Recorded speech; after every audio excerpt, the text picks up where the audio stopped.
Revolver versus auto. I thought, you know what? There's a lot of talk out there with revolver versus auto with a lot of new gun owners out there. And I thought, you know what? I'm going to come out here and I'm going to give some very realistic information here on what to expect with both. And the reason why I'm doing this is because I see so much misinformation out there that it really starts to bother me, to the point of, you can only take so much misinformation before you have to kind of chime in with your own experience here. Now, I'm not claiming to be an expert necessarily in any way, but what I am claiming is that over the past 12 years, I've really been into handguns. I've been shooting a lot of handguns. I purchase, sell, buy more handguns. I've owned probably 40 handguns over the past 12 years. 50% of them have been auto and 50% have been revolver. And I do that even currently because it makes more sense to have a lot of both. In case you can't find ammunition for one, you can find something for the other. So I'm honestly not biased towards the revolver necessarily as an overall option, because I know that both the revolver and the semi-automatic have a lot of good attributes. But over the past 12 years, I've been doing a lot of shooting with both, and I guess you would call that training. And what makes this interesting is because I reload, I shoot a lot of rounds of ammunition, and because I'm out in the middle of nowhere, I can go out and shoot whenever I want, and that's pretty evident from my ballistic videos. I go out and I shoot and I shoot and I shoot. Sometimes I reload 500 rounds on my reloading press, and I go out and shoot it in one gun in a weekend. I do a lot of that, and not necessarily all revolver, but I would say more rounds I fired through my revolver than semi-automatic pistols, and most of the misinformation is about revolvers. So who better than someone like me to come out and give you some information about revolvers and talk about the misinformation. Now, the first thing I want to talk about, above all else, the biggest thing that I have a problem with is people talking about reliability between revolver versus auto. And it's typically from the standpoint of somebody that is really into semi-automatics. They shoot a lot of semi-automatics, and then they buy the cheapest revolver and the cheapest ammo, and then they go out and they have problems with it.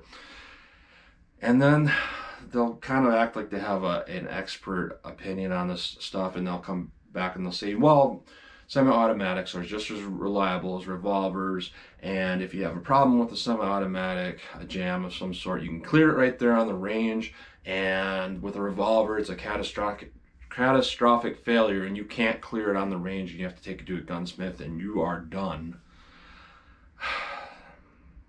My biggest issue with that is that I have been shooting constantly for the past 12 years, a lot of revolvers. I've never had a revolver have a catastrophic failure other than a really cheap Taurus 22 long rifle revolver. And there's a couple reasons why that would happen. One is it's a cheap revolver. You can't necessarily trust the metals that are in those. And it was a lot older Taurus revolver where they weren't quite as good as they are today. And number two, and number three, they had a transfer bar safety, which is not necessarily as reliable as maybe what a Smith & Wesson uses, which is a hammer block, a little bit different system. I won't get into that. And the other reason is a 22 of any type of rim fire. When you have a hammer strike, it's a lot harder hammer strike. So you're impacting that transfer bar with a lot more force than what you normally would on a center fire revolver. So back onto the topic. Semi-automatics are just as reliable as revolvers, and revolvers have catastrophic failures. I've never had that happen. Never had a catastrophic failure with a revolver. Now, what I can say is I have taken my Taurus revolver out, a really cheap one, and I have put the cheapest ammo through it, just for the heck of it. People sometimes give me ammo. And if you put the cheapest ammo, typically ammo that doesn't burn up the powder and it's a lead bullet, after 100 rounds or so, your revolver can get a little bit gunky. And if you do that and you continue to do that and you don't know how to maintain a revolver properly, eventually that'll catch up to you, and they'll be so gunked up that you will more or less get jams. But when I carry a revolver, I carry it clean. If I've shot that revolver, I come home, I clean every part of it, make sure it's clean, I load it up, and then I carry it. Never, never had an issue with the revolver not firing when I've taken my carry revolver out to the woods and just said, you know, let's practice. Boom, pull it out, shoot. It shoots fine. And then I also have an issue with the reliability of a semi-automatic pistol. People saying that it's just as reliable. And this right here happens to be my Glock 41 45 ACP, and I've converted it to a 10 millimeter. And I can go back and forth with that. So I put in a different barrel, 10 millimeter barrel, a different extractor. I changed the magazine, obviously, and then I've changed the spring in here. Now, the issue I keep having is I'm having some reliability issues, and it's mostly barrel related. But I get people coming on saying, you're limp wristing that gun, that's why that's malfunctioning. And it just drives me nuts because they don't know what they're talking about. And I can say that very confidently because I've fired plenty of 45 ACP rounds through this in the 230 grain range. So you got a lot of heavy bullets, and I've fired a lot of plus P rounds or anywhere between 500 and 650 foot-pounds muzzle energy. So that's going to produce a lot of recoil, and I've never had a round like that malfunction with stock parts. And then I've also shot a lot of 10 millimeter rounds that were less powerful than those 45 plus P rounds. Jam, jam, jam, jam, and that's basically the barrel. But let's just go on and get the conversion aspect out of the way. If this was just a stock pistol, I've had jams. I've had a few jams. I've had jams in every one of my semi-automatic pistols. If I had to count the jams I've had over the years, not counting the conversion parts, I would say I've probably had, you know, every 1,000 rounds I probably have 5 to 10 malfunctions of some sort. Okay. 12 years constantly shooting, I've never, ever had a single malfunction with the centerfire revolver. Never. Not one. So I would definitely call that the revolver is more reliable. And this is just facts. This is redneck science. I'm out there, I'm shooting tens of thousands of rounds through each. Never had it happen. I'm not making that up. That's just how it goes. But since I got talking about limp wristing, one other thing that bothers me, kind of need to clear up. Limp wristing is a phenomenon, and it does happen, but typically what happens is you're not getting enough slide speed, so that's going to cause it to malfunction. So, is this clear? So what basically happens when you fire a semi-automatic pistol is the slide comes all the way back to the rear with the previous energy of the previous round, and then it goes forward and chambers a new round. As long as that slide is fully back, it'll do it here. It'll do it here. Even if it was up like this, it's still got enough slide speed and spring power to chamber a new round. So a lot of people are looking at my videos where I get a little bit of recoil here, and then it, you know, just tries to cycle jams against this barrel here that's a conversion barrel, and they're like, well, you're limp wristed.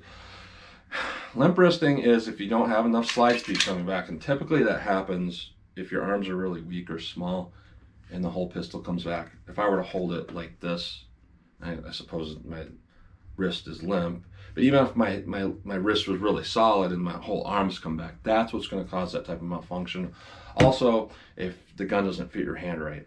Diamondback DB9, I've shot in a few videos. The grip is so small, it's smaller than this magazine, that there's so much airspace in my hand that even if I grip that thing as tight as I can, you know, I can't even pull the trigger because it's so small.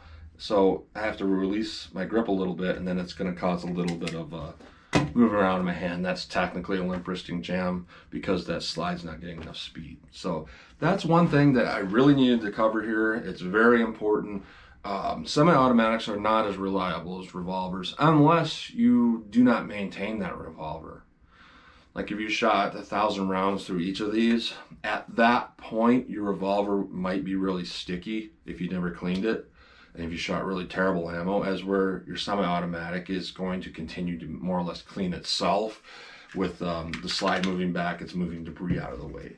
But a properly cleaned semi-automatic versus revolver, you're carrying them on your person, you pull them out, you definitely have a lot more chance of a malfunction with a semi-automatic than what you do with the revolver. And also, this is something that I've heard a lot of stories on happening.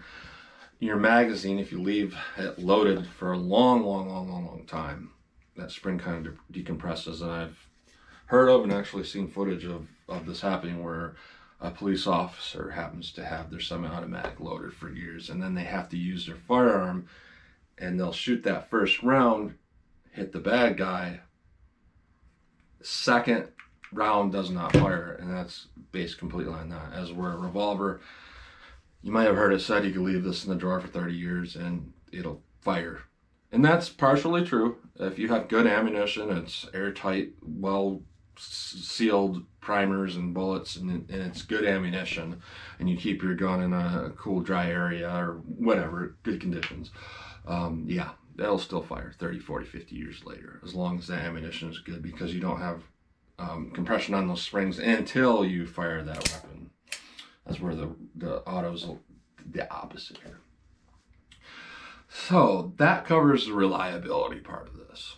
Now the obvious elephant in the room is going to be capacity. All semi-automatics have more capacity pretty much than all revolvers. There's some exceptions, obviously. If you have like a 10-shot 22 or an 8-shot 357 revolver versus like a single stack 6-shot semi-automatic. But when we're talking duty-sized weapons, typically we're anywhere from 12 to 19 rounds, something like this. We're between 5 and 8. And that is significant for those who might need to fire a lot of rounds.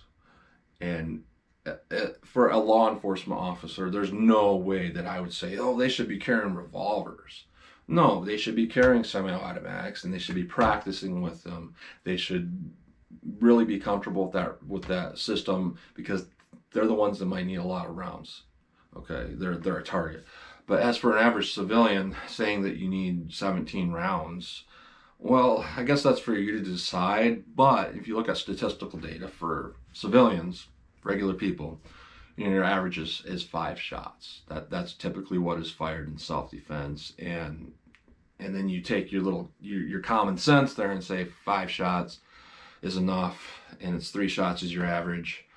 Common sense will tell you if you have a better caliber and you have a better gun that's more likely to land those rounds, you're going to be on the lower end of those averages rather than the higher end. Like if I had let's say a 32 long revolver, and your average is 3 shots, which is between 1 and 5, chances are you probably need 5 shots. If I have a really accurate 44 Magnum here, your chances of your average is probably going to be closer to 1 or 2 rather than 5. So a little bit of common sense there, and you kind of got to look at the real world and decide what your threat level is, I suppose. But for me, I don't live in a very dangerous area, so a revolver is just fine. So definitely something there to think about. And there's not necessarily any right or wrong answer there. However, for me, with the malfunctions I've had throughout the years with semi-automatics, I will say that I feel more comfortable with the revolver. Now, one thing must be said here, and it's something that's not really talked about a lot, is that reliability of semi-automatic pistols is dependent on the gun itself, and it's dependent on the caliber. As with revolvers, it's not. So you could have a 22 revolver, or you could have a 500 Smith & Wesson revolver. It doesn't make a difference here. But when we talk about semi-automatic pistols, typically if you have a smaller gun, those quote-unquote limp wristing issues are more likely to happen, especially if you have a larger caliber in that smaller gun. Or if you just simply have a very, very powerful cartridge, like a polymer gun, like 10 millimeter in a Glock is technically it's a terrible idea, But if you have a moderate cartridge in a heavier gun, they pretty much are reliable 100% of the time. Like you took the old Beretta 92 or M9s, very heavy steel frame guns, and you put just a standard pressure 9 millimeter in there. There's pretty much no recoil, and the gun is heavy. It's going to absorb all that. So that setup is totally acceptable. Like I would have no concerns about reliability if I carried a full-size, heavy, moderate caliber pistol. And I will carry my 4-inch Ruger Security 9 from time to time, and I don't have any concerns with that because it is a little bit heavier gun, even though it's polymer framed, and the caliber is moderate. Okay, but when I carry my Ruger LCP, it's a 9-ounce gun. So a 380 ACP for a 9-ounce gun is pretty much like a 10 millimeter in a Glock. There's more chance of quote unquote limp wristing issues happening, even though that's not technically what it is. It's really not your wrist. But it's something to take into consideration. So when somebody says, should I get Revolver, should I get Auto? You really have to ask yourself, what size do you want and what do you want that gun for? Like for home defense, somebody says, well, my choices are a Smith & Wesson 686, 357, or a Glock 17 9mm. You know, you have a lot of options there. It's a home defense gun. Your carry size isn't important, and both of those are going to be pretty reliable.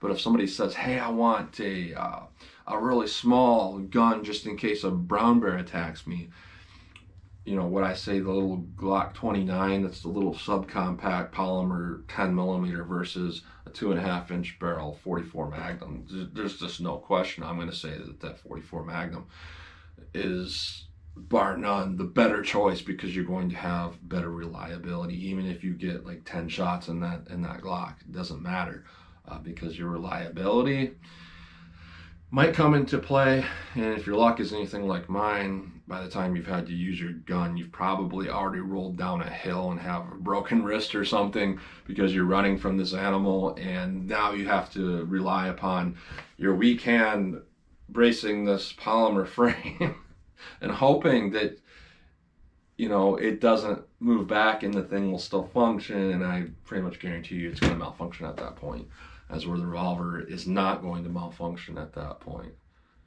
And also, when we talk about small concealed carry, let's say an LCP versus a LCR, two very popular options. Absolutely, the LCR makes a lot more sense, because LCP, you're 6+1. The LCR, especially in when I have the 327, it's 6 rounds. You only get 1 extra round with that LCP, and it's more likely to malfunction. So the Revolver makes a lot more sense here. So that's just my real world experience with these different platforms. And I'm going to say, absolutely, I trust my experience. I don't trust what people say, because I have a lot more rounds downrange than what people have words said to me. And my experience is, basically, I sum it up. What semi-automatic am I going to trust? And that's going to be a larger 9mm. That's what I would trust, personally. But when it comes to all sizes, all power levels, I trust Revolvers 100%, because they are going to be 100% reliable, because they have been. Just absolutely reliable. And one other thing, talk about for a second here, caliber debate.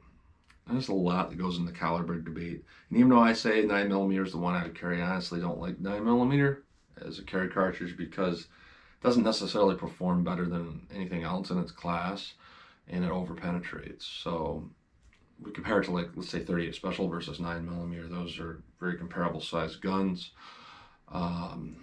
38 Special seems to do as much damage to soft material as 9mm, but without over-penetrating. So I guess, again, it matters what you want to use that for. I'd rather have a 38 for home defense, obviously, with the penetration. But if somebody's running at me with a car trying to run me over, I guess at that point, yeah, I'd rather have the 9mm. So that's just my rundown. I don't know if anybody got anything from that, but that's been my experience. And it's a lot of experience. It's a lot of experience. So I thought I would just share that. So tell me what you think. So as always, comment, share, and like. And thanks for watching.